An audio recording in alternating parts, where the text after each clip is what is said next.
Africa का एक छोटा सा गांव। चारों तरफ कच्ची मिट्टी के घर, लाल धरती, तेज धूप और दूर से आती ढोल की आवाजें।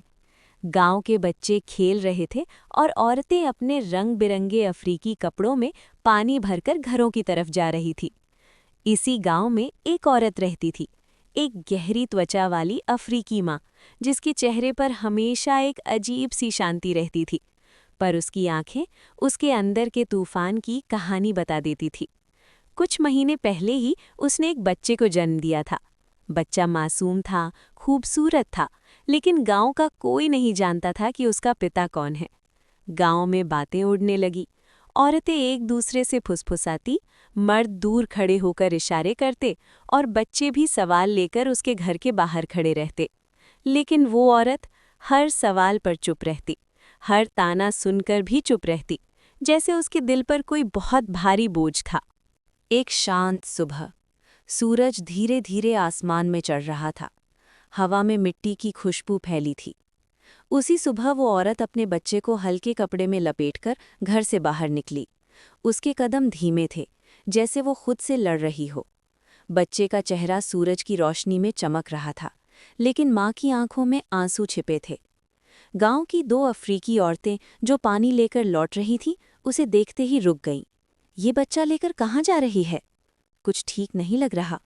वो औरत बिना किसी की तरफ देखे चलती रही और सीधा उस जगह पहुंची जहां एक पुराना अफ्रीकी स्टाइल का लोहे का कचरे का डिब्बा रखा था।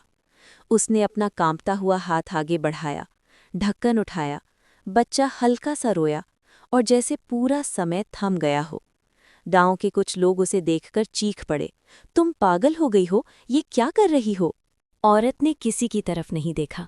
उसकी सांसें तेज हो गईं और आखिरकार उसने बोलना शुरू किया। मेरी बात सुनो, मैं अपने बच्चे को इसलिए नहीं छोड़ रही कि मैं उसे नहीं चाहती हूँ। मैं तो उसे दुनिया से ज्यादा प्यार करती हूँ। सब लोग चुप हो गए। गांव की हवा भी जैसे थम गई। उसने गहरी सांस ली और कहा, मैंने उसे पिता समझा था, लेकिन वो दरिंदा निकला। गांव वाले हक्के बक्के रह गए।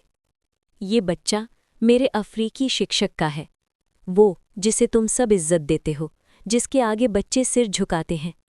लोगों की आंखें फैल गईं। उसने मेरे साथ जबरदस्ती की, मुझे धमकाया, कहा कि अगर मैंने मुंह खोला तो वो मेरे परिवार को बर्बाद कर देगा। औरत के आंसू कचरे के डिब्बे पर गिर रहे थे। मैंने सब कुछ सह लिया, पर जब भी मैं इस बच्चे को देखती हूँ, मुझे वो रात याद आती है। पूरे गांव पर सन्नाटा छा गया। कुछ लोगों के चेहरे पर दुख था, कुछ पर गुस्सा। औरत ने अपने बच्चे को धीरे से उठाया, उसे अपने सीने से दबा लिया और बोली, लेकिन मैं उसे छोड़ नहीं सकती। वो मेरी कमज़ोरी नहीं, मेरी ताकत है। मैं माँ हूँ और माँ अपने बच्चे को कभी नहीं छोड़ती। गांव की अफ्रीकी औरतें आगे बढ़ीं। एक ने उसके कंधे पर हाथ रखा, दूसरी ने बच्चे को प्यार से देखा और सबने मिलकर कहा, सच छिपेगा नहीं, अब बात गांव की पंचायत तक जाएगी। हम तुम्हारे साथ हैं। उसके फीके चेहरे पर पहली बार रोशनी उभरी। वो वापस घर की ओर चली। गांव के सब लोग उसके साथ थे। पीछे से ढोल की हल्की आवाज आने लगी, जैसे न्याय की शुरुआत हो चुकी हो। कहानी खत्म होती है एक सबक के साथ। दुनिया जल्दी फैसले करती है, लेकिन किसी का दर्द समझने में वक्त नहीं लगाती। उस औरत ने सीखा कि माँ होना डर नहीं, हिम्मत है, और सच कितना भी डरावना हो, एक दिन सामने आ ही जाता है। उसने अपने बच्चे को गोद में उठाया। आंसू भी थे, मुस्कान भी। गांव अब उसके साथ था और पहली बार उसे लगा वो अकेली नहीं है।